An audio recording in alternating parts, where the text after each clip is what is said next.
মধ্যপ্রাচ্যে চলমান সংঘাত যখন বিশ্বকে টালমাটাল করে রেখেছে, ঠিক সেই মুহূর্তে বৈশ্বিক উদ্বেগকে আরও বহুগুণ বাড়িয়ে দিল উত্তর কোরিয়া। যুক্তরাষ্ট্রের মূল ভূখণ্ডে আঘাত হানতে সক্ষম একটি নতুন উচ্চ ক্ষমতা সম্পন্ন ক্ষেপণাস্ত্রের ইঞ্জিনের সফল পরীক্ষা চালান দেশটি।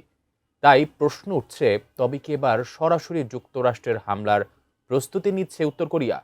বিস্তারিত ডেস্ক রিপোর্টে।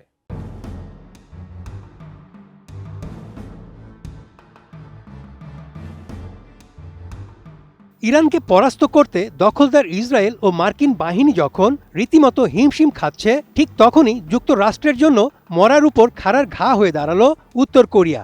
আমেরিকার মূল ভূখণ্ডে আঘাত হানতে সক্ষম এমন একটি উচ্চ ক্ষমতাসম্পন্ন মিসাইল ইঞ্জিনের সফল পরীক্ষা চালালো দেশটি, যা যুক্তরাষ্ট্রের জন্য এক অশনি সংকেত হিসেবে দেখছে বিশ্লেষকরা।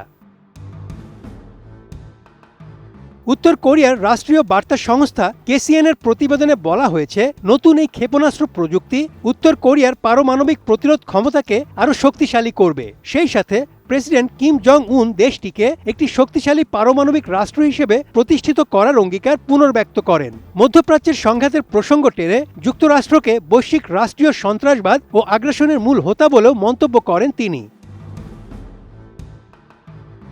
প্রতিবেদনে বলা হয়, কিম জং উন একটি উন্নত সলিড ফুয়েল ইঞ্জিনের গ্রাউন্ড জেট পরীক্ষা সরাসরি পর্যবেক্ষণ করেছেন। এই ইঞ্জিনে কম্পোজিট কার্বন ফাইবার উপাদান ব্যবহার করা হয়েছে। এর সর্বোচ্চ ক্ষমতা প্রায় 2500 কিলোটন, যা আগের পরীক্ষায় ব্যবহৃত প্রায় 1971 কিলোটন ক্ষমতার ইঞ্জিনের তুলনায় অনেক বেশি। কোয়ালিটি সম্পন্ন আন্তর্জাতিক মানের still bar CSRM, committed for better still. বিশ্লেষকদের মতে, উত্তর কোরিয়ার এই সাম্প্রতিক সামরিক মহড়া ও ইঞ্জিন পরীক্ষা মূলত ওয়াশিংটনের উপর চাপ সৃষ্টির একটি কৌশল। দেশটির জাতীয় প্রতিরক্ষা উন্নয়ন পরিকল্পনার অংশ হিসেবে এই পরীক্ষাটি চালানো হয়েছে বলে দাবি করেছে রাষ্ট্রীয় গণমাধ্যম।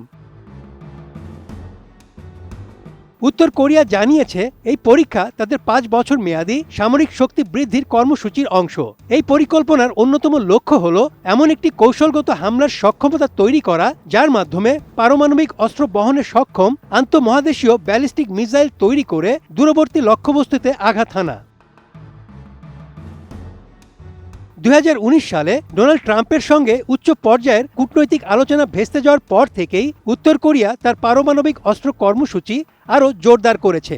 সম্প্রতি ক্ষমতাসীন ওয়ার্কার্স পার্টির এক সম্মেলনে কিম আলোচনার পথ খোলা রাখার ইঙ্গিত দিলেও তিনি যুক্তরাষ্ট্রকে উত্তর কোরিয়ার পারমাণবিক নিরস্ত্রীকরণের দাবি প্রত্যাহারের আহ্বান জানিয়েছেন। Desk report, ATN news.